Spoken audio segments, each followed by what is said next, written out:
Hey friends, thanks for joining me again today. It's lovely to have you here.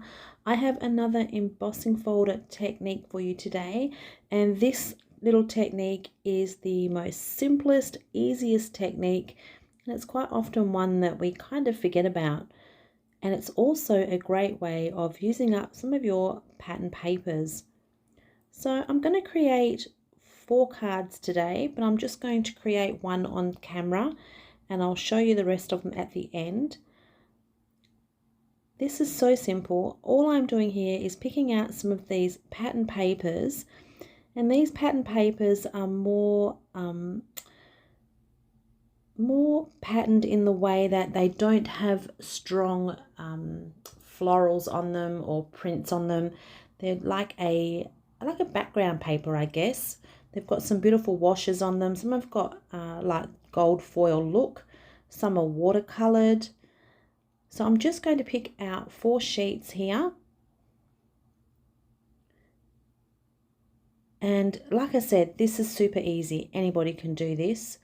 You'll just need your embossing folder. You can use whatever embossing folder you like. Some white ink. And I'm also using a little bit of glitter, but that is entirely up to you. So these papers have all been sitting in my stash for a little while. So I'm going to just pick out one here, and I'm going to die cut it out with the Pink Fresh stitched rectangle dies. And I will cut all of them out, but again, I'll do that off screen. Just going to do this one. So I'm just trying to figure out here whereabouts on the page I want to die cut.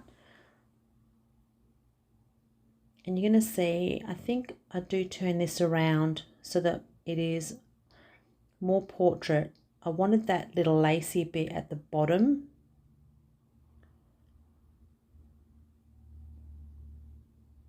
So popping that through my die cutting machine, and I have my piece of paper ready to go. So I am using the Rose Bouquet 3D embossing folder from Altenew. This is a really old one, but like I said, you could use any folder you like, and I've decided that I'm going to use my paper portrait. I'm pushing my design towards the bottom because the first tip is that it's always a good idea just to leave a little bit of blank space. The pattern paper sometimes is really busy as well as the folder, so it's good to have that blank space just somewhere for your eye to rest. So you can see it really doesn't look like much at all.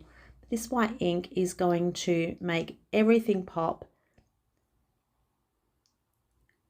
And my little tip would be, when you're using this white ink, you want to make sure that your ink pad is nice and inky. If your ink pad is a little dry, you're going to find yourself pushing harder to get the ink out, and then you're going to end up with ink all over your page and not just on the design. If it's nice and inky, you'll find the ink will go on beautifully just on those raised areas. So you can see there, I don't have any white ink around the edge of my image.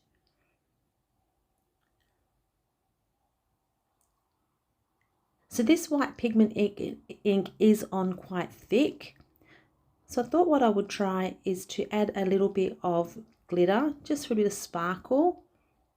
So I thought while that ink is still wet, I was going to try and get that glitter on there.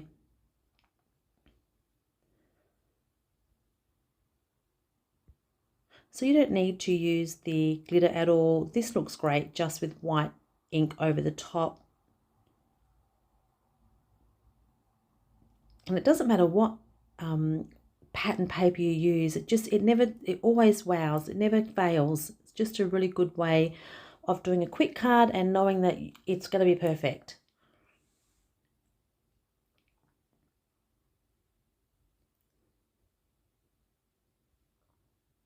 So I'm going to heat set that now. I'm just dusting off some of the excess glitter with a paintbrush. There is just a little bit around the edge of that design.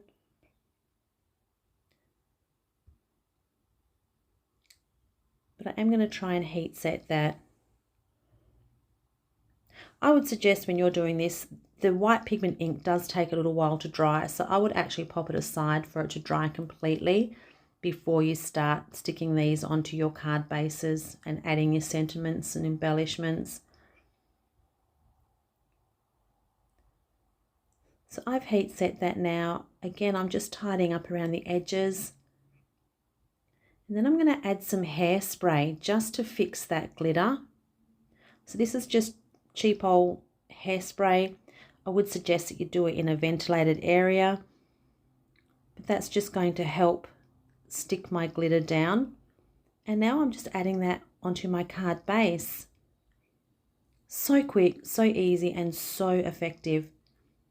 I've added some gems and a happy birthday sentiment. And I also have 3 other cards that I did using exactly the same technique. So I'm going to leave you with some pictures of those. And let me know in the comments below which one is your favourite. I can't pick. I kind of like them all. They all turned out really lovely.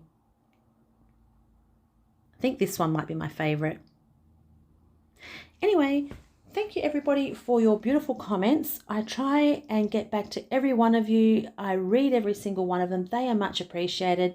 If you enjoyed this video, I would love for you to consider subscribing and clicking the like button. And until next time, have a wonderful day. I'll talk to you soon. Bye for now.